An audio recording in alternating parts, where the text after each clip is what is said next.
Hello students, welcome to my channel Digital Students. So in this video I will explain you statistics of first chapter index number.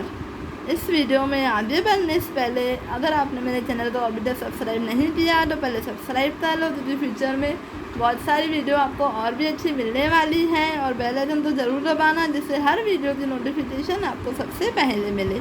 तो अभी हम आगे बढ़ रहे हैं index number, ठीक है। हम इंडेक्स नंबर के इंट्रोडक्शन करेंगे, मतलब इस चैप्टर का जो है इंट्रोडक्शन सीखने वाले हैं, जिसमें बहुत सारी फार्मूलाज भी आएंगी। तो आपको कंपल्सरी है ये चैप्टर की जो भी इंट्रोडक्शन पार्ट वीडियो है वो आपको रिटर्न करनी है और एक बार फिर से भी देखनी है, ठीक है, क्योंकि ये पूरा इंट्रोडक्शन पे ही बेस्ड है। चैप्टर इंट्रोडक्शन अच्छे से हो गया तो चैप्टर आपके हाथ में है, आपके लिए बहुत ईजी हो जाएगा, ठीक है। तो चलो स्टार्ट करते हैं। अब इंडेक्स नंबर की meaning, to relative percentage change in the value of a variable at the different time is called index number. मतलब कि डिफरेंट टाइम पे क्या चेंजेस आते हैं वो देखने के लिए हम इंडेक्स नंबर से जो है वैल्यू फाइंड करते हैं। अब आगे बढ़ते हैं। देखो, इंडेक्स नंबर फाइंड करने के दो मेथड हैं, जिसे बोलते हैं प्रेजेंट ईयर और फिक्स्ड पीरियड, ठीक है।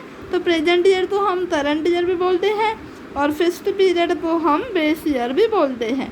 अब प्रेजेंट पीरियड के बारे में क्या बोला जाता है कि उसका जो इंडेक्स नंबर होता है मे बी 100, लेस देन 100 और मोर देन 100, ठीक है। बट फिक्स्ड पीरियड के लिए क्या बोला जाता है, जिसे हम बेस ईयर भी बोलते हैं, इंडेक्स नंबर इज ऑलवेज 100। ये एमसीक्यू में बहुत काम आती है, इसलिए याद रखना और रिटर्न करना कंपलसरी है।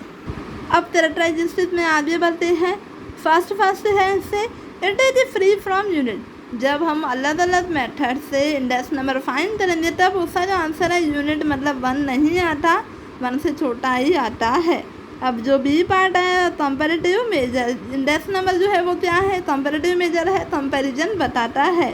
थर्ड है relative percentage measure, index number relative percentage measure जो है बताता है। फोर्थ नंबर है स्पेशल एवरेज, इससे हमें स्पेशल एवरेज निकाल के फिर आंसर फाइंड करते हैं। और वेटेज एवरेज ये भी सेम है, ठीक है। तो ये इससे कैरेक्टरिस्टिक है। स्टेट के सब्जेक्ट में थ्योरी भी आती है, आपको मालूम होगा 11th में भी आती थी, अकाउंट से ज़्यादा स्टेट में ज़्यादा आती है, ठीक है। तो आपको थ्योरी भी जो मैं बताती जाऊँ आपको पढ़नी है, ठीक है। अब हम जो है इनके कर रहे हैं यूज़ ऑफ इंडेक्स नंबर। तो पहला यूज़ है it measures the changes in the general price level, ठीक है। तो जनरल प्राइस लेवल कैसे मतलब जनरल प्राइस लेवल पहले क्या था अब क्या है, तो प्राइस का हमें लेवल पता चलता है जिससे इंडेक्स नंबर से। सेकंड है it studies the changes in specific economic, social, political, industries activities, ठीक है। तो हम इंडेक्स नंबर से ये सेक्टर की जो है बातें पता कर सकते हैं। फिर है it helps in determining power of money and to derive tax, मतलब कि हम टैक्स के लिए जो है डिसाइड कर सकते हैं, to decide tax policies by the government, ठीक है। दो यूज़ हो गए। अब इस वाले पेज का फुल पेज दिखा रही हूँ, आपको फ़ोटो निकाल देना है। अब ये वाला पेज, इससे नीचे वाला part.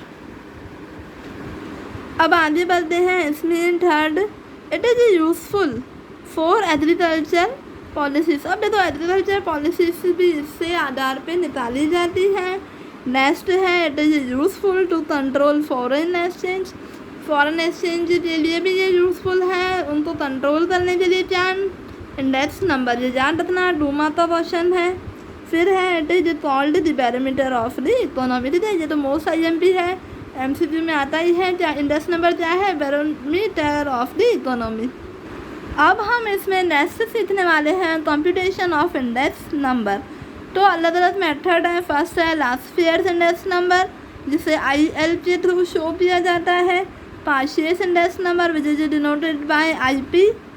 Fishers index number which is denoted by IF। Index number by total expenditure method, देखो इसे एग्रीगेट एक्सपेंडिचर मेथड बोला जाता है, तो टोटल या एग्रीगेट सेम ही बात है। और index number by family budget method. तो ये 5 मेथड है। अब इस वाले पेज की फुल पेज देख लो। अब फॉर्मूला समझने से पहले ये टर्म 4 बहुत ज़रूरी होती है, ठीक है। तो पहले आता है P0 मतलब price of the base year, Q0 मतलब quantity of the base year, P1 मतलब price of the current year और Q1 मतलब quantity of the current year. अब देखो लास्ट ईयर की formula IL equal to sigma P1 Q0 P0 Q0 multiply 100। देखो अगर आपको फॉर्मूला लाने में प्रॉब्लम हो तो आप ऐसे याद करो, ऊपर 10 नीचे 00, ठीक है। 10 मतलब P1 Q0 और P0 Q0, ठीक है। तो P1 मतलब प्राइस करंट ईयर था, Q0 मतलब क्वांटिटी लास्ट ईयर थी, नीचे अपॉन में जो है वो दोनों ही base year, last year base year मतलब फॉर्मूला पे डिपेंड होता है, कई बार लास्ट ईयर बेस ईयर माना जाता है, आगे करने वाले हैं हम। और बहुत बार जो होता है ये P0 मतलब कि बेस ईयर एक डिसाइड किया जाता है और कई बार लास्ट वाला होता है। अब sigma P1 Q0 upon P0 Q0 multiply 100।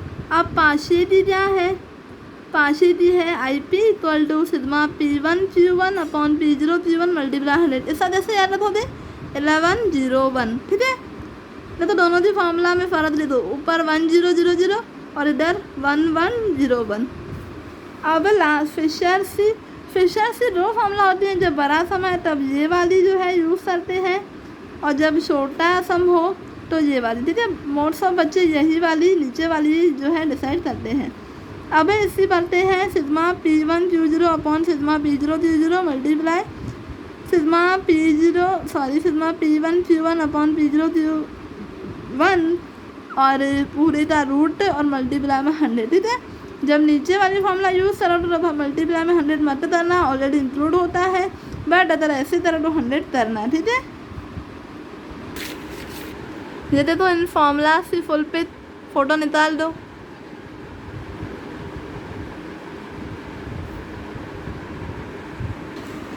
अब cost of living index number जो हमने 4th टॉपिक पढ़ा था उसमें देखो फर्स्ट जो है उसमें दो फॉर्मूला है, एग्रीगेट एक्सपेंडिचर मेथड और फैमिली बजट मेथड, ठीक है। तो एग्रीगेट और फैमिली ये दोनों नाम पढ़े थे। अब देखो एग्रीगेट के अंदर दो आती है फॉर्मूला इंडेक्स नंबर की, एक तो आती है P1 Q0 P0 Q0, ये जानी पहचानी लग रही होगी क्योंकि ये ILP है, ठीक है। IL मतलब लास्ट ईयर्स, फिर P1 Q0 total expenditure of current year और P0 Q0 total expenditure of base year. अब हम करने वाले हैं नेक्स्ट फार्मूला जो कि है index number P1 Q1 upon P0 Q1 multiply 100 जो कि है पार्शियलिटी फार्मूला। तो जब एग्रीगेट हमें बोला हो टोटल एक्सपेंडिचर मेथड के हिसाब से तो दोनों यूज़ कर सकते हैं। P1 Q1 मतलब total expenditure of current year और P0 Q1 मतलब total expenditure of base year corresponding to quantity of current year, ठीक है। अब फैमिली बजट मेथड ये आते हैं 2 या 3 मार्क्स में, सम ऐसे नहीं थी, ये इम्पोर्टेंट नहीं है। ये वाले दोनों लास्ट वाले मेथड फैमिली बजट और मतलब कॉस्ट ऑफ लिविंग के अंदर जो दो आ रहे हैं टोटल एक्सपेंडिचर और ये फैमिली बजट, ये दोनों बहुत इंपॉर्टेंट है। Index number sigma IW upon W, ठीक है। जहाँ पे अगर हमको I फाइंड करना है तो P1 अपॉन Q0 मल्टीप्लाई 100 और W फाइंड करना है तो P0 Q0, ठीक है। अब ये देखो जब हम स्टार्ट करेंगे 1.1 ये फॉर्मूला से बहुत इंपॉर्टेंट है। जब बोला हो index number by fixed base method तो क्या होता है, I equal to current year value of a variable upon base years value of a variable multiply में 100, ठीक है। फिर नेक्स्ट है index number by chain base method जहाँ पे current year value of a variable upon previous year value of a variable, ठीक है। दोनों में डिफरेंस देता है, वहाँ पे बेस ईयर नीचे यहाँ पे प्रीवियस ईयर है मल्टीप्लाई 100। तो जब P1 अपॉन P0 इंटू 100 है तो इसमें फिक्स्ड बेस में और यहाँ पे P1 अपॉन P0 मल्टीप्लाई 100, ठीक है। अब यहाँ की भी पिट निकाल दो। अब देखो ये मेथड भी बहुत इंपॉर्टेंट है। देखो मेरे नंबर पे मत देखना है, कहीं पे आपको 8 दे देता है इस साइड तभी 6, तो मैंने अपने हिसाब से जो है आपको इंस्ट्रक्शन दिया है जो मेन है, तो आप नंबर अपने हिसाब से देना 1 2 3 4, ओके। अब है चेंज ऑफ बेस। अब देखो हमें यहाँ पे 2 टाइप दिखेंगे, वो बहुत जो इम्पॉर्टेंट है, जब ये एग्ज़ाम में आते ही है। To convert fixed base index number into chain base index number, जब भी ऐसे बोला हो कि फिक्स्ड बेस को चेन बेस में करो तो फॉर्मूला क्या हो जाती है, ध्यान से समझना। अब fixed base index number of the current year upon fixed base index number of the previous year preceding, मतलब ठीक है, और मल्टीप्लाई 100। फिर है to convert chain base index number into fixed base index number. ये फॉर्मूला थोड़ी सी tough है, पर आप अगर लिख दोगे तो कोई प्रॉब्लम नहीं आएगी। अब फिक्स्ड बेस इंडेक्स नंबर है तो कैसे होगा, chain base index number of the current year multiply में fixed base index number of the previous year upon में 100, ठीक है। यहाँ पे अपॉन में 100 है और वहाँ पे जो है मल्टीप्लाई में 100 है। अब इस वाले भी पे इतने डाल दो।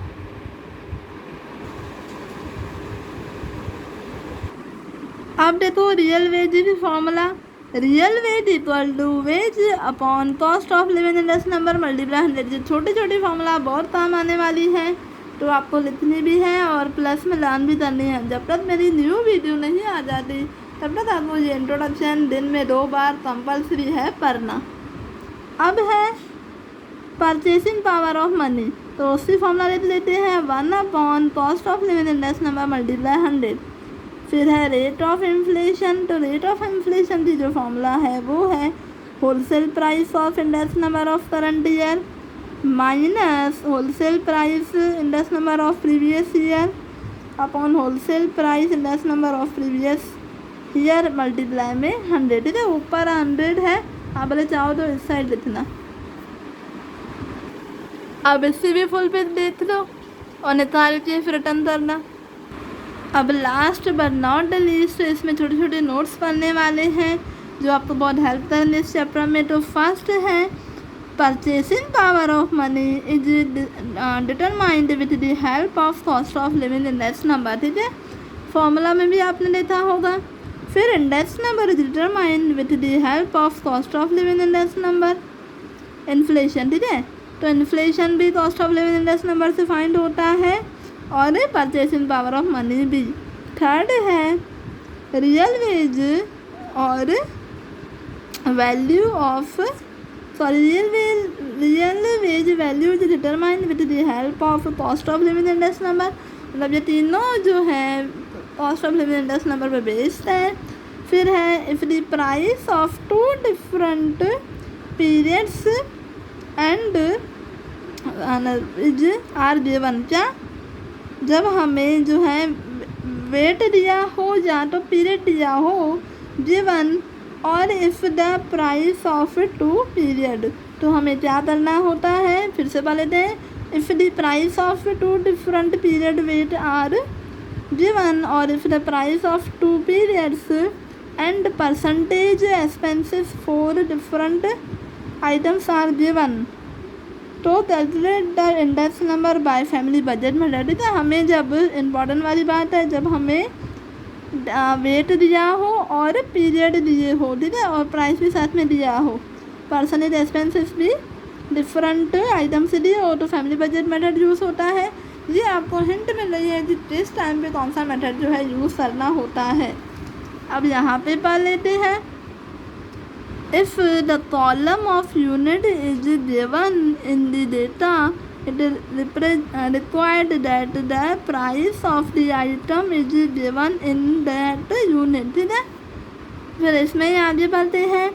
Before starting the calculation for the index number, check whether the units of price and quantity are same, ठीक है। देखो जब भी यूनिट में मिले हो ना कि 1 यूनिट 3 यूनिट, तो वहाँ पे बाजू में लिखा होता है कौन सी चीज़ ग्राम में है, किलोग्राम में है, मीटर में है। कई बार क्या होता है 1 यूनिट के बारे में लिखा होगा 1 यूनिट इक्वल टू 1 kg, ठीक है, फिर बाजू में नीचे ग्राम में लिखा होगा, फिर ग्राम किलोग्राम, तो हमें एक में कन्वर्ट करना होता है।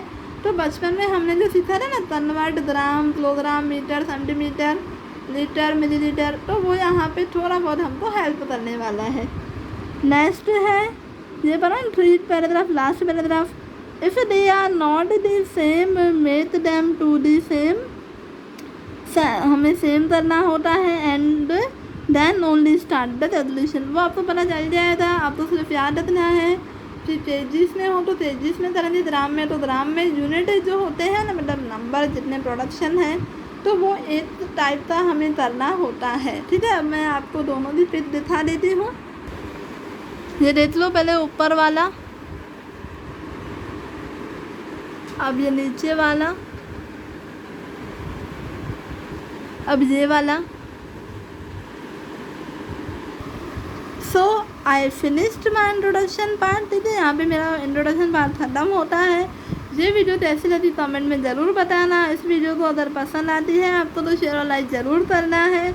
और अब आपको ये इंट्रोडक्शन लिख देना है, वेट करना है मेरी नेक्स्ट वीडियो आने लगा। आपको जो है तब पढ़ते ही रहना है।